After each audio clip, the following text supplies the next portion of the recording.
Right. Does it? Yep. All right. Hello and welcome back to the channel. I'm Ben, and today I'm back with Andrew and Jamie, and they are going to be talking about their top 50 games of all time. Today we're going to be doing 40 through 31. Yep. If you haven't checked out 50 through 41 yet, I will leave a link to in the description down below. Check that one out first because we'll be talking about games from that list, I'm sure. Probably, yeah. And comparing and whatever. So definitely check out that one first if you don't want spoilers. So I had Jamie go first last time, so have Andrew go first this time. That's all right? That works for me. Sounds good. Number 40. Okay. So my number 40 game is Raccoon Tycoon. So this is a 2 to 5 player game. Probably don't play it at 2, but you're animals that are trying to be little capitalist animals, you know, building towns, building railroads, or maybe bidding for railroads, building buildings. And you're trying to be the one with the most money at the end. Actually, I think you're trying to be the one with the most victory points at the end. It's that kind of game. But really at the center of this game is a really fun market manipulation thing where you're trying to raise the prices of goods and drop the prices so you can buy low, sell high, maybe drop the price of your friend's good right before they try to sell it, do all this fun sort of market stuff.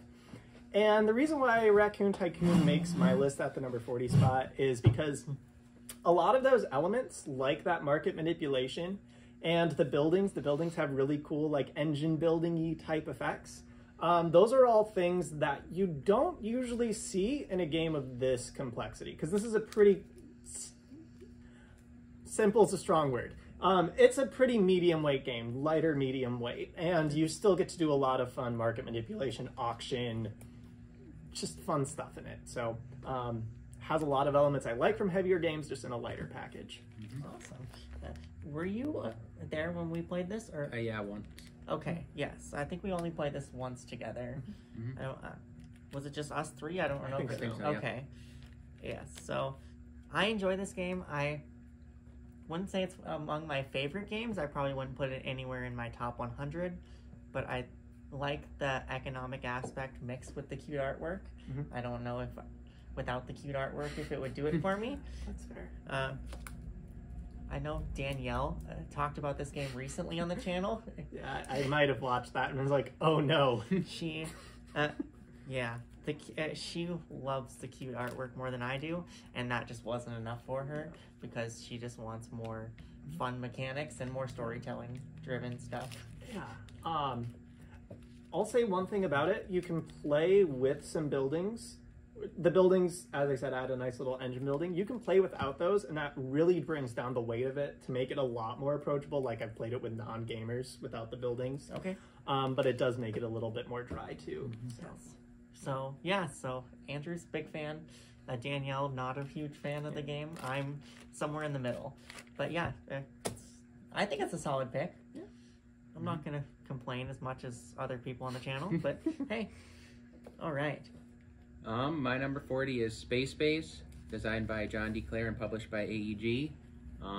It's a press your luck game where you're putting these cards out and you have this market of cards where you can buy, you roll the dice on your turn, you get whatever's in the blue, and on other players' turn, you'll get what's in the red on top of your board, and it's just a fun game that I enjoy, and it usually goes by pretty quick, and it works at a good number of players. Yeah, and it's one we played here a lot. Yeah. So I also had it at my number 40 this Oh, week. really? Yes. So you and I had it at the exact same spot. So Yep. it fell a little bit for me, but yes, it's still a game that does hold its weight. There are a couple of cards that are potentially problematic, like the one where he makes other players lose points. Oh, yeah. And it's also on the number 7 spot, so it keeps happening over and over again. I don't know if I've ever seen that card happen. But we're just like every turn, players lose 4 points. That's fun, right? Yeah. No. Super fun. Yes. Did you talk about that game? No? No, not yet. It's not going to be talked. Okay. Never again. Never again. Yeah. So, yes. So we appreciate it more than Andrew does, of course. Yeah, I hate it actually. So yes, Space Base is. I feel like you had another John D. Clare game on your list. Did you not? Or at least higher up? No, lower down. No. Or was that Phil Walker Harding? I have Phil Walker Harding. Okay. And there's a few of him on my list. Gotcha. Okay. Sweet. Space Base. All right. Number 39. All right. So, just a brief spoiler. A lot of the games I'll be talking about in this video are kind of new to me, including the next one. So the next one on my list is El Grande, which we actually have played a couple times Yes. recently-ish. So El Grande is not a new game. It's pretty old. 95, I think, is when it came out, and it's an area control game where you are trying to take your little caballeros and take over Spain.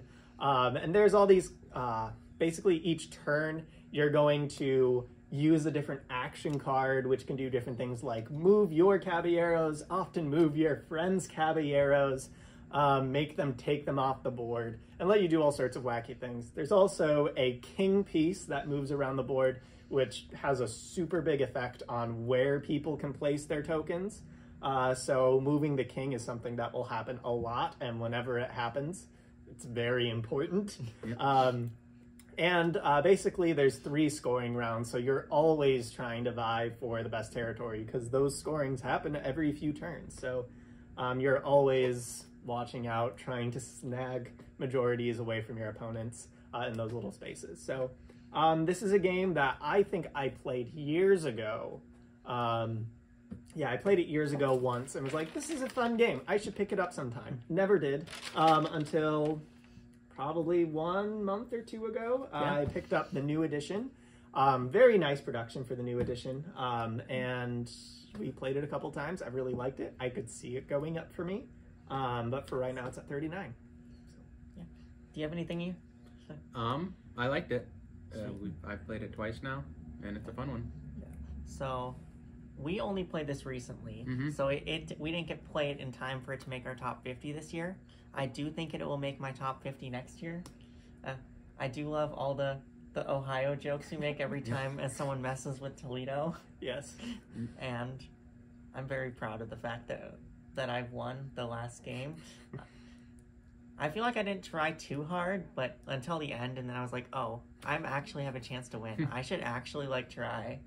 And then, but you were really close, and you didn't have the majority basically in any region, and you were kind of just all over the board, and that's cool. Yeah. So, fun game. Yes. All right. 39. Number 39.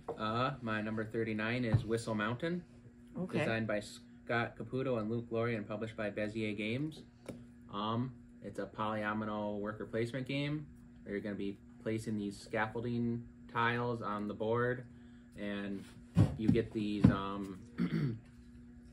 different buildings that do different effects, and you have these airships that you're going to be placing out either on the board to get resources and do one of those spots, or there's stuff around the board that you can collect stuff.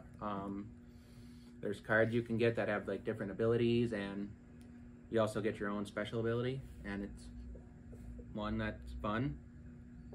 Right. I have not played this. I know they have also Whistle Stop as well. I've heard of it. I haven't played that one. Okay. I think Whistle Mountain is the one that's more popular.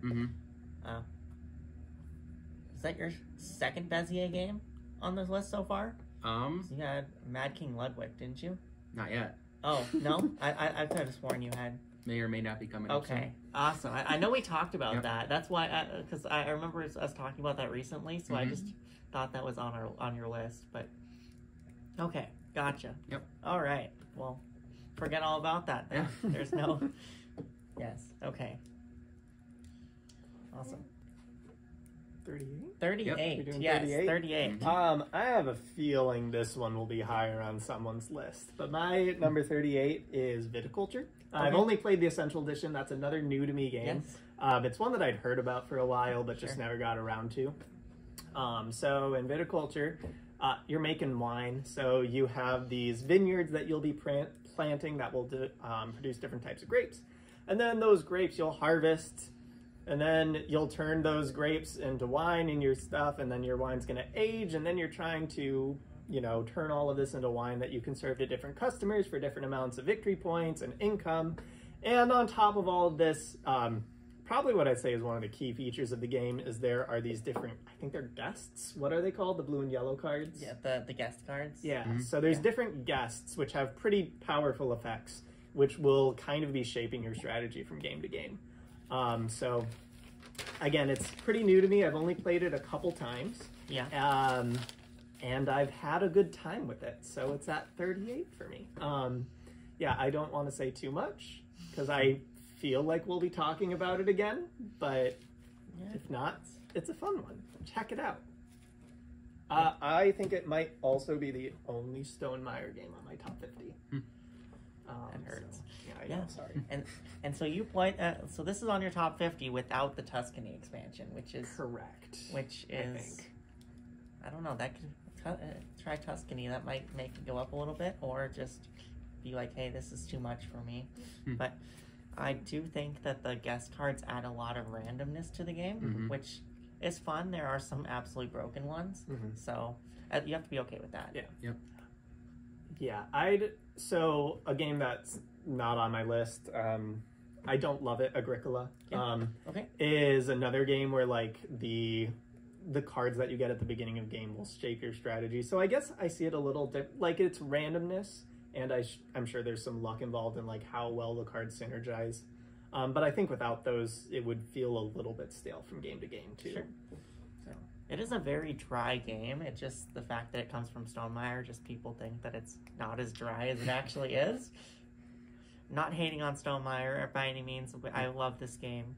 It's a great game. Not a theme that appeals to me, but I like the uniqueness of the theme myself. All right, and I'm sure if we don't talk about it on Jamie's list, it'll probably show up on my list when I do my list, finish my list later on. But I know Sharita doesn't love this game very much. Number 38. Yes. My number 38 is The Castles of Mad King Ludwig.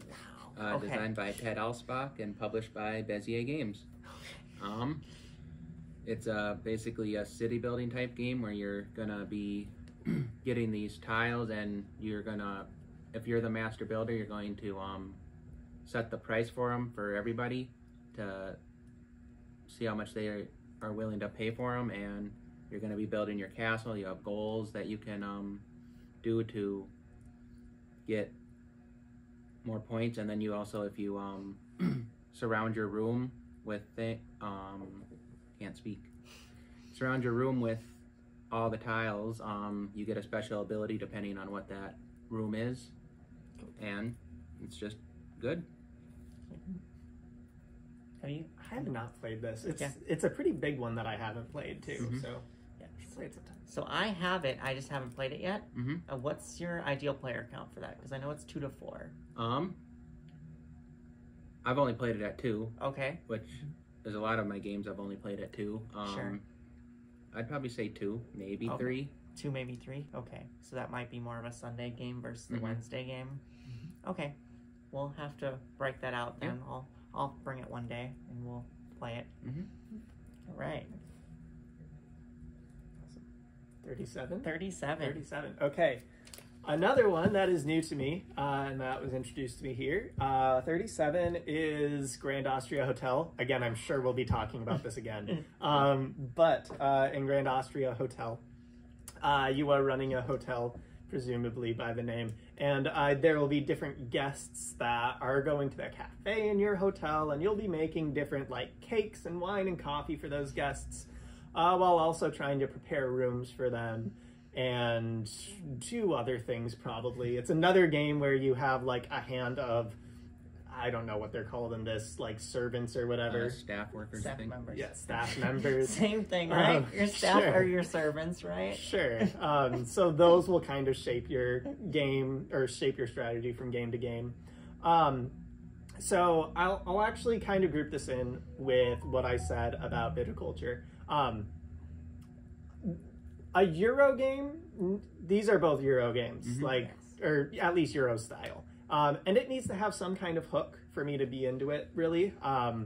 And I would say for viticulture, that hook is the kind of transformation from vineyard to grapes to wine to all that. And I'd say that the hook for me for Grand Austria Hotel. Oh, I haven't even talked about the big thing of the game, but I'll get to that. The big thing, or the hook for me, is the kind of figuring out how you're going to serve the different customers and generate the resources you need in exactly the way that you want. But that's not really the big thing in the game. The big thing in the game is you're going to have a ton of dice that get rolled, which kind of dictate what actions you can do from turn to turn. So that adds a lot of variety to the game. I think it's really interesting. You get a lot of really interesting decisions from a pretty simple mechanic.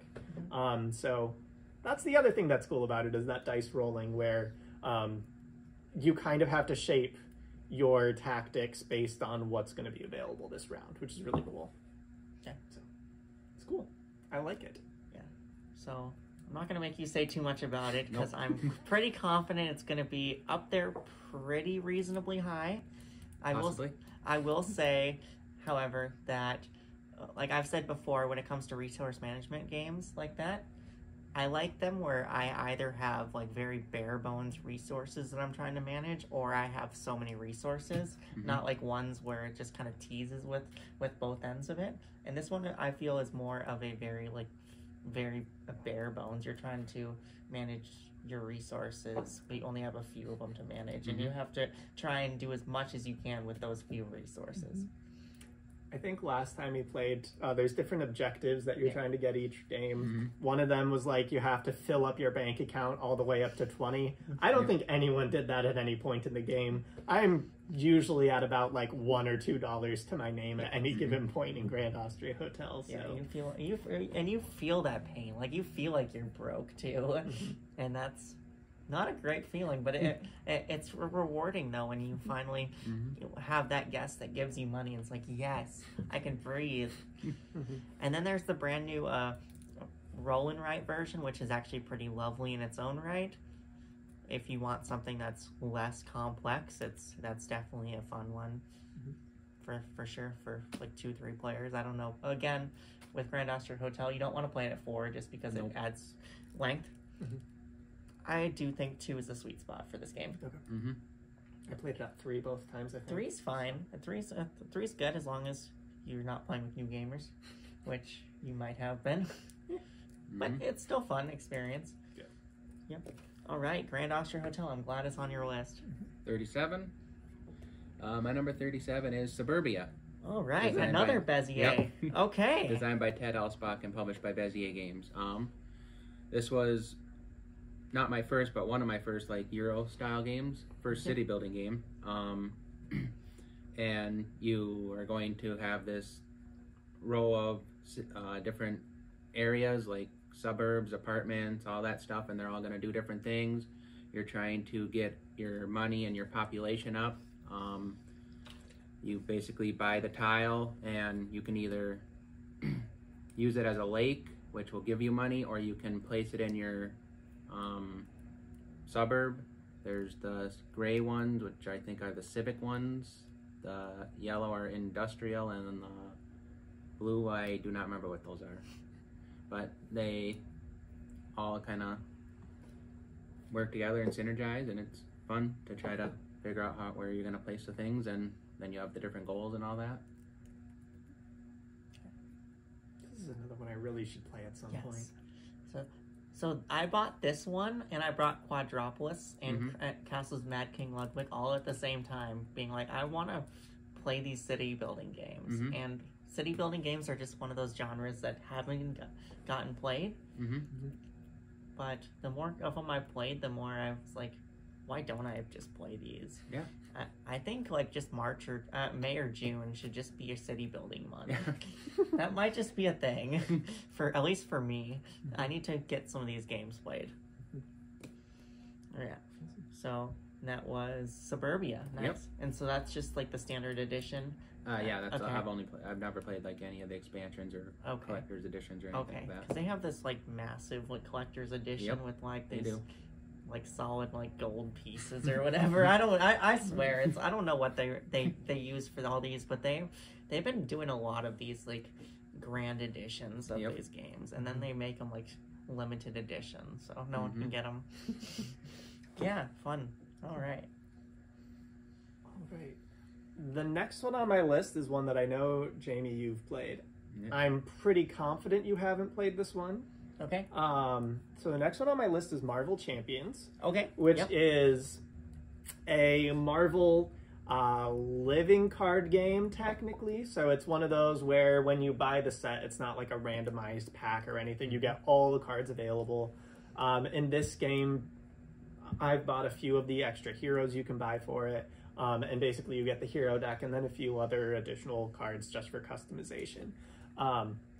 But in this game, it's a cooperative game where you and up to 3 other people, I would probably not play this with more than 2, but up to 4 people, maybe even 5, who knows. You're going to be controlling different heroes, which are going to be trying to take down a big baddie. So I think one of the first ones you fight in the base box that you can get is Rhino or something. So this is a relatively involved card game. So you're going to have allies that you can recruit. You're going to have events that you can play for instant effects, and then you're going to have these like resource cards. I don't know if they're actually called resources. They might be upgrades or something, but they're going to give you kind of like, you play it on the table and then it might have some effect that activates 3 times for the rest of the game or activates every turn or something like that. So you're kind of building up these different resources for your hero to use to kind of activate these big effects and take down the big monster. So I personally find the card play and basically the card play and that kind of engine building aspect of building up those resources really fun. It uses the kind of like you have to pay for cards with other cards in your hand, kind of like Race for the Galaxy, which might talk about later, who knows. So it has that kind of fun thing, so you really have to choose what you're going to do with your hand. And another thing about this is a bit of a tangent. I really wanted to get into Netrunner. I started, and then I sold my copy, and then Netrunner became like unavailable for all time, which is great. Well, I think there's an online one you can do, but all that to say, the things that I was getting out of Netrunner is what I've enjoyed getting out of Marvel Champions, is that kind of build up your character and do those cool things. Also, it's wonderful out of the base box. There's a lot of options just buying that starting package. I really want to get another villain to play against because I don't love the villains in the starter box. I just said it's a great box. I don't love the villains. So I'd kind of like to diversify there, but overall, it's just a really fun, thinky card game with a nice Marvel theme. So, Nice. Yeah. Do you want to say anything about this? Or? Later. Okay, later. All right. So, all I'm gonna say is I think this is one of the games where Fantasy Flight actually did it right. A lot of their games they kind of do dirty, like. But this one they did right. R.I.P. Netrunner. Yes. So it is one like I own. I could get into it whenever I wanted to. It's just the fact of sitting down, learning how it plays and all that. Yeah. It does have a pretty hefty rules overhead. Yeah. So Same reason why I haven't gotten into Arkham Horror card game. I would like to get into that Same one too. Same here. But yes. So I just know that it's not something like I can bring to game night and be like, hey, let's all 4 of us just play this. It's fun. It'll work. I promise. But I don't know how. Yeah, it just seems like it doesn't scale well for larger player counts. I've only played it with 2. Maybe I've played a solo game here or there, but yeah. Yeah. Okay. Solo really works. Okay, cool. And I haven't been doing as much solo as I used to, so yeah. All right, Marvel Champions. Yep. 36 is Imperial Settlers, Empires of the North, Oh, designed by Johanna Kajinka and Ignacy Trevacek, published by Portal Games. It's a card game, and you pick your faction, and you're going to have these resources out, and there's going to be this wheel of different actions you can do. You are going to be trying to, I think, race to 25 points it is, and you're going to be sailing with your boat and just doing these different things. Each faction works differently. One is like, I think, more like economic. One's going to be using the boats a lot, and it's just been one that's interesting. So we played Imperial Settlers, and Jamie, you've played that one as well. That one's, I'm guessing, is probably not going to be on your list. It used to be really high on my list, and then I just stopped playing it for whatever reason, and it just kind of fell off, so I need to play it again. I think I remember really liking it. And that's how I feel about Empires of the North. It used to be really high up, and then I just kind of just stopped playing it, just because even though people like the solo mode, I'm not huge into the solo mode. But it's basically Imperial Settlers with like this action point system, like you have these like worker placement discs that you're placing on different spots to do different actions. And yeah, the theme I like a lot better, but we'll see if it scratches that itch. I like with Imperial Settlers where you're given a whole ton of resources to work with. Where, if I remember correctly, with this one you have a lot less resources to work with. Is that there's definitely factions where you can get a lot of resources. Okay. Because I just remember, like, with this one, I was kind of clawing for all my resources, trying to, whereas the other one, when we played, there was resources galore for me. Stupid gold, let's make it deals. Yes. All right, Empires of the North. And we actually just talked about this before we filmed it. We did. So, yeah. Awesome. All right. So my number 35, and I need to start this with a caveat. So I really like Pandemic. So there's going to be a lot of these games. Actually, the next couple we'll talk about are related to Pandemic in some way. How high is Pandemic on my list? Well, you'll just have to keep watching to find out.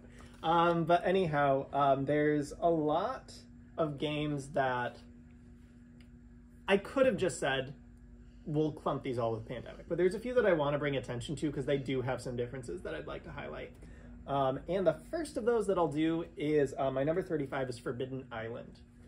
So Forbidden Island is made by Matt Leacock, who made, I think it's Matt Leacock, right? I believe so, yeah. I think so. Who made Pandemic. So if you don't know, Pandemic is a cooperative game where you're all taking different roles to cure the world of 4 diseases.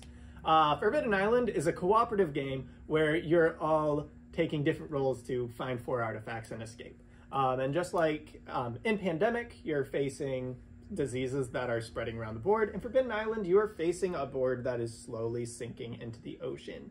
There's a really nice tension between trying to keep the ocean or keep your island afloat, keep it from sinking, and also trying to coordinate with other players to get sets of cards so that you can find those different artifacts.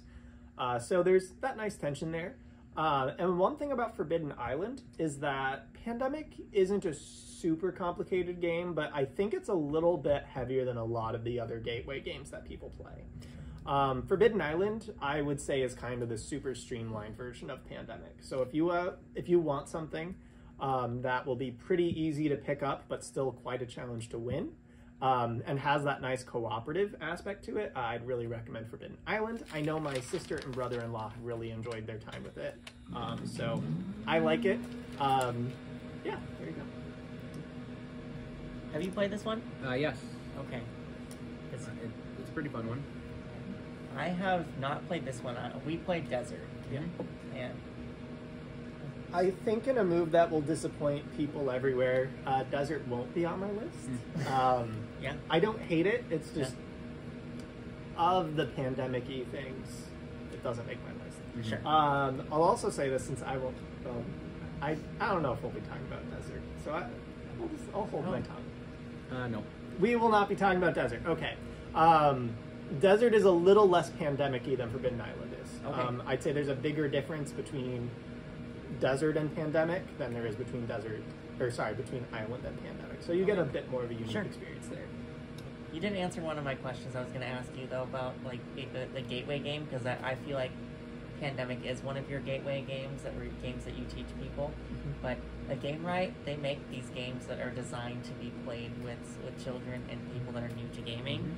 And so I do give them applause for that, because they just pump out a bunch of games that do that. And they toy with that aspect of being mass market while still being kind of a gamer game. Yeah. So I will applaud them for that.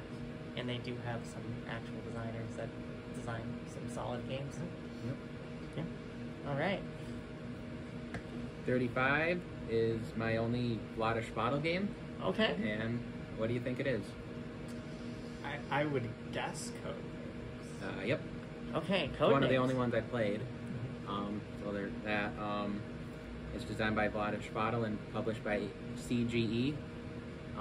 You're gonna have this grid of cards that have words on them, and you're trying to get your partner to guess them depending on what's on the card. That whoever is the, I don't know what you call it. The Spy person- Master, I think. Spy Master. Yeah. They're going to be looking at a card and it's going to have like red or blue. So if you're like team blue, you're trying to make them guess the words that correspond with the blue. So you might say like gum 2, and there might be things like sticky out there or something like that. And it's just a fun one. I like those word games like that. And So yeah. So it didn't make your list. It just missed my list. It's a good one.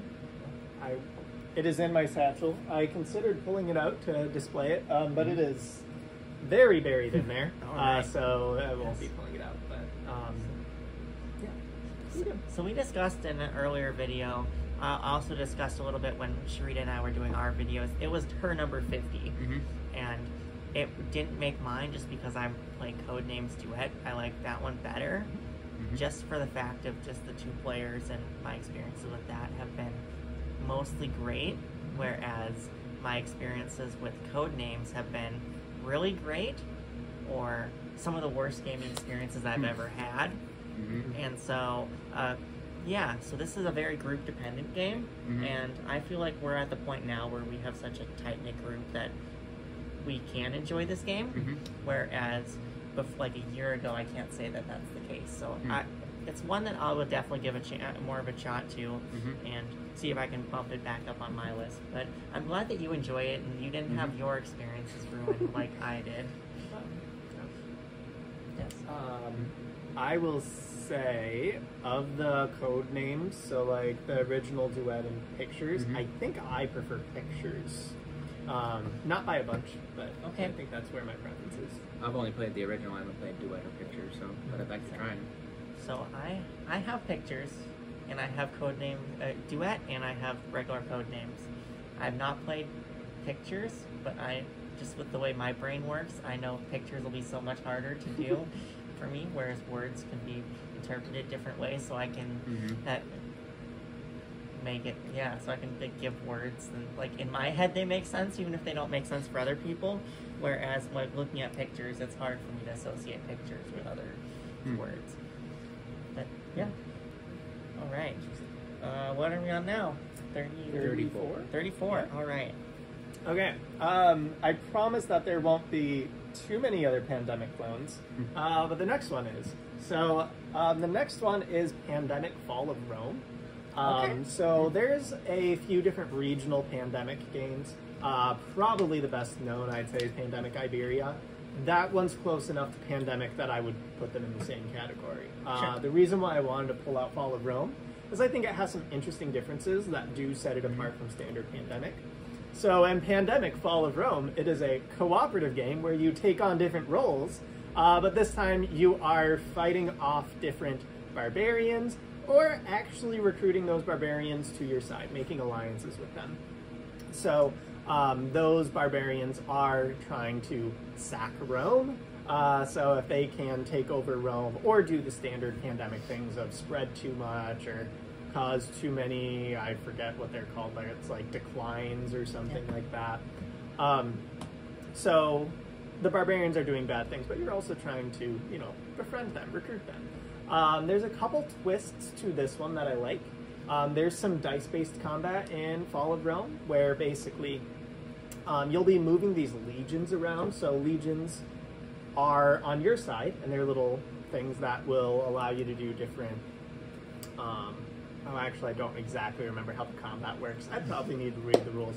But basically, the more legions you have, the easier time you're going to have taking down these barbarians. So there's that nice idea of how are you going to shuttle around the legions. You can also only recruit legions at different spaces, so you need to kind of plan out when you'll take them. And there's just a lot of really interesting things in Fall of Rome that I think, if you're into cooperative games, and you want something a little bit more combat-oriented than Pandemic, I think it's worth checking out. Alright. Is this the Paulo Mori one? Yes. Okay. I have not played this one yet. And it is Neither have I. not in Duluth, so I Wow. cannot help you there. Well, that's alright. But I have a bunch of them that I still have to play. So I played base game, I played Iberia, and we played The Cure. And I still have the Cthulhu one, and I have the Star Wars one that I still need to play. I actually haven't played either of those. Yeah. So one of these days, maybe. Yeah. Have you played this one? Nope. I've only played Iberia and the original. Okay. Each, I think. Okay. Did you get to play The Cure with us? Oh yeah, I played the Cure too. Okay. We cool. got slaughtered in the Cure. We did get slaughtered. And then right when I walked away from that table and was like, I have to get back to work, they automatically started doing better. I don't know if that had anything to do with my bad luck or if it was just... It had to do with kind of remembering how you're supposed to win the Cure. But we might be talking about that one later. So. Cool. All right. So 30. So 34. let me see. I don't know if it was on... It might not have been on your list previous. Flip it back over. Maybe I'm blind. I No. just made it up. No. Okay. Okay, so not on your list. So, okay. Previously. Cool. 34 is Devon, designed by Chris Berm, published by Hutch. It's an abstract game in the GIP series. It's one where you're going to set up the board by placing down all these pieces, and then you're going to move a stack, and depending on how many are in that stack is how many it moves, and you're trying to get the most stacks, get the highest. You can also, if anything gets removed from the red pieces, they all go away, so you could have a turn where like 20 pieces just go off the board. It's just been a fun one. It's quick. It's pretty simple to play once you know how to play it, and I just really like it. Yeah, you started coming around the shop when we really started playing Devon a lot. This is where I first played it, I think. Okay, yeah. Might have played it once online, but Yeah. that was a long time ago. What are your thoughts on Devon? I've played it once. It was all right. I'd probably have to play it more, but I don't know if I necessarily feel the need to play it more. Okay. So So I have so many abstract games that I've had on my list that this one has just fallen down just because there's just a couple more that I prefer slightly higher, but it's still in my top like 100. Sharita had it at 27 this year, so I know that's one of her and her wife's favorite games to play.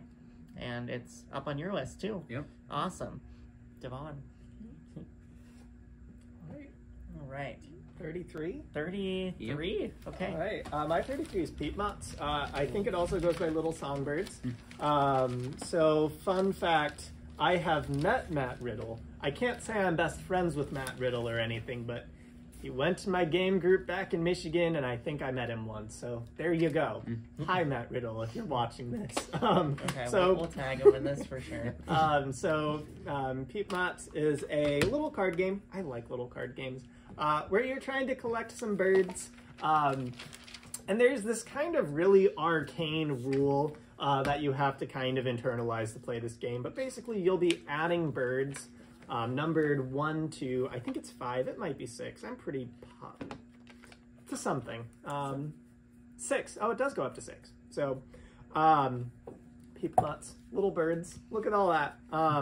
So you'll be playing these birds to a feeder, and basically as you play these birds, if the bird at the feeder, if the other birds add up to a total bigger than that bird, then you're going to take the bird at the feeder, and then depending on how much bigger it is, you'll take these like seed cards. So like as I said, there's these weird arcane rules that you kind of have to figure out. But once you get past those rules, it is a nice tricky game as you try to figure out how can I play the cards from my hand best to get exactly the birds I want.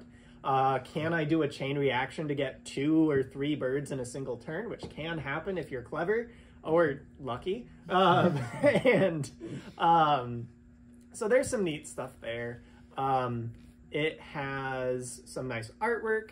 It also has one of those mechanics where you I'd have to check this again. I believe you only score the ones that where you're the majority of that color. So there's that interesting part of trying to get the majority, which is always a nice little fun mechanic. So it's just, there's enough thinking about how to get the cards you want to supplement that idea of let's try to get the majority of this kind of bird, that I think it's just a nice, fun, thinky package. And it's pretty. Look at all those birds. Look at them. They're so birdie. Birds. Yes. So, I like this one. I played it once and I thought it was pretty fun. I'd play it again. Yep. I have like not- the small card games. I have not played this game, but I also like to trash on this game for some reason. I don't know why. That's so birdie. Maybe I'm just very picky about the bird games I've played, and I've had, like, they're either, like, some among my all-time favorites, or I, like, absolutely hate them. And Oh, I get to say this. This is my favorite bird game. Take that, Wingspan. so There you go. that was number 20 last time, so it's Okay. fallen just a little bit. Yeah. But I still like it. Yeah. Cool. That is number 33. Yep. All right. So my number 33 is one of the games that got me into board games. It's designed by Susan McKinley Ross and published by Mindware. It's called Quirkle. Okay. We were looking for games to play with my grandma, and because we were going there like once a week, and this became one of her favorite games, and so me, my mom, and my grandma would just play it a lot, and it made me like branch out and look for like other games, and that's how I got into the hobby, and it's just one that I really like. Have you played Squircle? I don't think I've played Quirkle. Okay. I know of Quirkle. Yeah. So Quirkle is basically just Scrabble with colors and shapes, right? Yes. Okay. Yes. You have a hand of 6, and then you're trying to make all of the same shape, same shape, different color, or different color, different shape. Yep. If you can get all 6 in a row, you get a Quirkle, which you get a bonus like 6 Yes. points. And it's just a game that I like and has some nostalgia. And I'm surprised it's on your list. I'm happy it's on your list. Definitely is not on my list anymore, but it's one that one of my earlier games in the hobby as well. Oh, really? Yes. So I have 2 versions of this. I have like the regular size, and then I have the travel size, which I have no reason to have 2 sizes. I personally think the travel size pieces are a little too small for my eyes, but I have 2 versions as well, the original and then Quirkle Cubes, which is basically Quirkle, but they're dice. Oh, okay. That sounds like a brain burner. Okay. I actually like that one a lot. Awesome. Cool. Are you kind of just grouping the 2 Yep. together for this one? Okay, cool. All right, Quirkle. That's a good choice. Mm-hmm. Awesome. Number 32? Yep. So my 32 is another new to me game, and this one is The Quest for El Dorado. Okay. So I think I probably played it last year for the first time, and then for the second time a few weeks ago. So Quest for El Dorado, it's a Reiner Knizia game, and there's kind of 2 parts of it. The main part is that you are adventurers in a standard Indiana Jones type theme that are trying to race to El Dorado. So you'll be cutting through forests and crossing rivers and going through towns, I guess, because you have to spend money sometimes and whatnot. So it's a race game. But on top of being a race game, it's also a deck building game. And these actually come together really interesting. So you need to kind of get the cards that match the terrain that you're about to go through. And what I found to be one of the more interesting parts about El Dorado is like you can be pretty reactionary in El Dorado. So like if you see that you're coming up on a river, you're going to need to buy some river cards so that you can make it through that. You don't want to buy them too early because if there's no river until the end of the thing, it's just going to clog up your deck before you get there. So there's some interesting choices there. And it's pretty light too. It's not too hard to onboard people into Quest for El Dorado, as far as I can tell. This is fun, so I liked it. I've only played it twice, but it was a good time.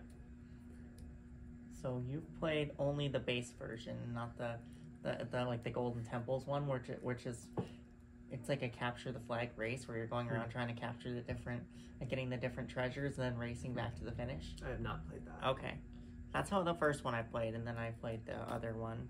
Yeah. Thoughts on this one, Jamie? It's not my favorite. Okay. Bummer. I thought you liked this one. I like it enough. Like, I'll play it, but it's Okay. not one that like I'm gonna ask for or anything. Okay. And so this is one of Eli's favorite games, and so like a year or so ago when the new version came out, which with the Vincent Dutrait art, that was like one that we played like once every other week. We played it like twice a month for a while, and so him and Adam and I for a while there I was strongly considering buying one of the copies from France with the Vincent Dutrait art and getting it imported, and that would have been 3 times as much money as I paid for my other copy, but I held out. But yes, so you had it at 31 last time, 32, down to down from 31. So Just pretty rearranging stuff. So it's pretty much the same spot. Yeah. Other games that were new to me, so like we played Honey Buzz, and at first I was like, yeah, that's a really good one. Except like since then I've been like, do I feel like playing Honey Buzz? Not really. Okay. Whereas after I played Quest for El Dorado, I was like, yeah, I want to play it again. Yeah. I'm like, would I play it again? Yes. So. Yeah. And I like how modular it is. You can really rearrange the board however you want to. I had it at 24, so just a little bit higher, but it's pretty much the same spot. Awesome. So not like my all-time favorite, but it's among there. It's in the conversation. Cool. I'm glad you like that. Yeah. Would it be one that you'd pick up at some point? I'm pretty sure I would. Yeah. Okay. Cool. 32. 32 is another game in the GIP series. It's Yinch. Okay. Designed by Chris Berm and published by Hutch. In this one, you're going to have 3 rings. You're going to place them on the board, and then you're going to. There's an Othello thing where you're going to place your thing in the ring and then jump them, and then once you jump over, you flip, and you're trying to get 5 in a row. Once you get 5 in a row, you're going to take one of your rings, which will make you weaker. You're trying to get 3 rings, and then the first to 3 rings wins. And it's just a good, thinky abstract, and it's fun. Awesome. Have you played this one? I have not played this one. I know for a while. I think for a while it was the #1 abstract on BGG. I think so. Yeah. But I haven't played it. So. I have not played this one either. I've only played Devon from that series. I know pretty much everyone that's played the 2 say that Yinch is the better game. So I've actually ordered it for the shelf a couple of times, and then every time I put it out for sale, it's sold before I could buy it. So so it's like so it's okay. Maybe I'm just not meant to have a copy. I'll just have to play someone else's copy at some point. I can bring it in. Okay, cool. I'll try that on like maybe Wednesday or something. Cool. And that's Yinch. Cool.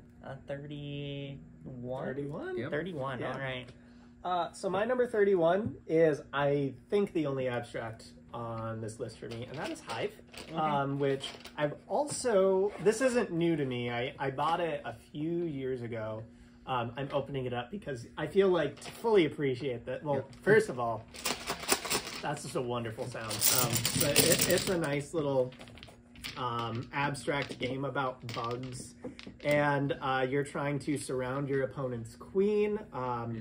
And to do that, you're going to be placing pieces on the board, and then you're also going to be moving them following some different rules. So one of the big things is when you place a piece, you're only allowed to place it next to your own color.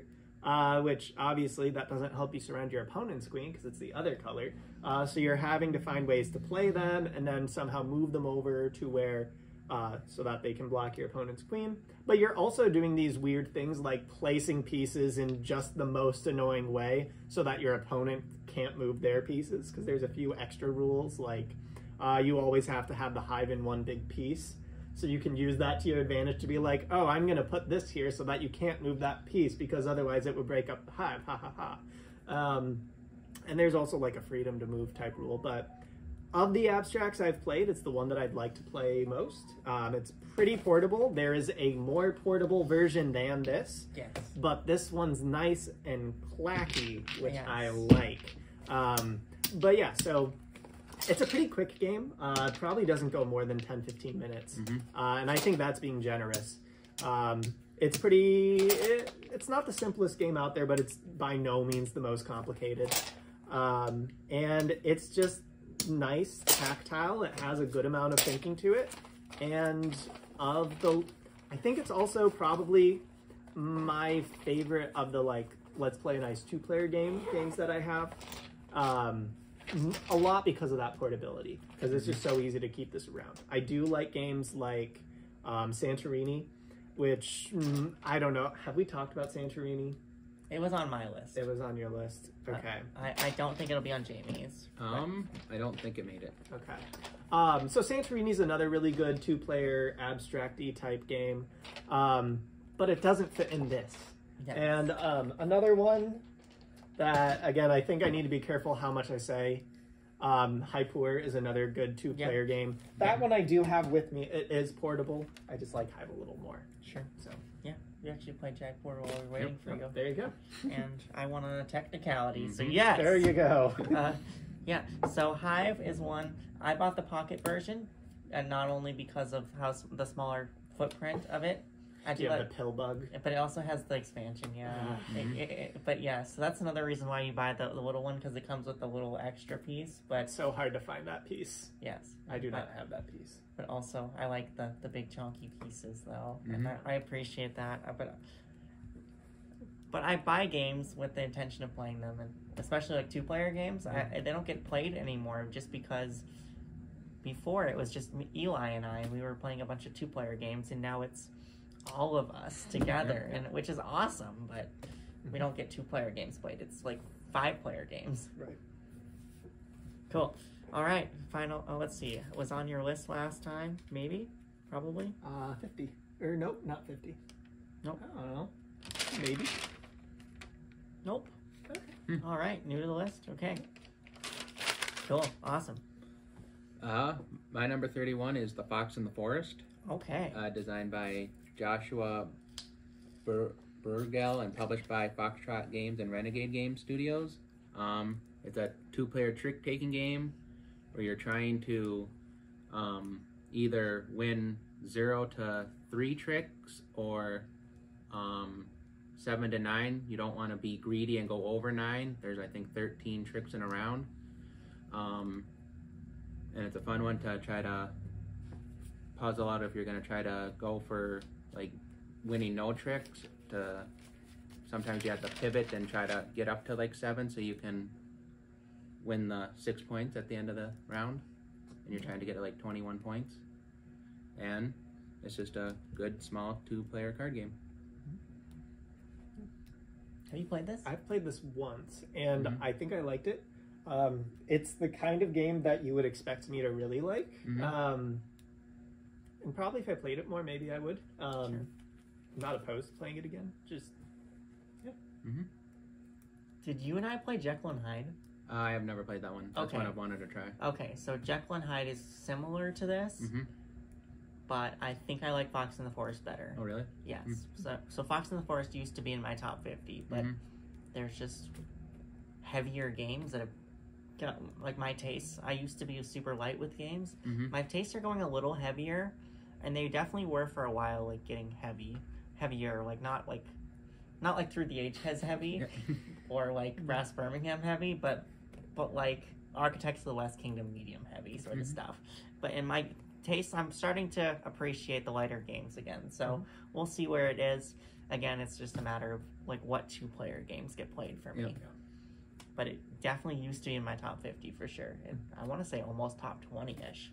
Mhm. Cool. And that is numbers 40 through 31. Yep. And any final comments? Anything surprise you from Jamie's list? there were a lot of games, like especially the Bezier games, Mm-hmm. that I'm like, I really ought to play those. So we should sometime. Yeah, we can. Yes. Yeah, I didn't think that you had so many Bezier games on your list. Mhm. I knew like Castles of Mad King Ludwig was going to be on there. Mhm. For some reason, I thought it was on the last list, but we might have just talked about it very recently. So I think just we did, yeah. assumed that it was just going to be Yeah. on your list, or that it was already on your list. Because sometimes I get mixed up between because I edit these afterwards, and I just Mhm. I don't know. Yeah. Was there anything from Andrew's list? I know like Andrew's games we kind of play all of his games. Not too many surprises, no. So, I'm a little surprised about the Forbidden Island versus because I thought Desert would be on your list instead, just because of the fact that that's the one that we've been playing. Mm-hmm. I think the reason why I'm a little outside the norm in preferring Island to Desert, and maybe my opinion on Desert would change in the future. I don't know. I just don't like it quite as much. And also, I'm pretty sure my copy of Island is in Waterford. Okay. So it's not here. Okay, cool. So, Sweet. Well, I do have a copy too. Okay. So, but who knows? It's one it's never gotten played, so like why keep it? it's a good one. Okay, well give it a try. Mhm. Thank you everyone for watching. Have a great rest of your day. Bye. Night. Right.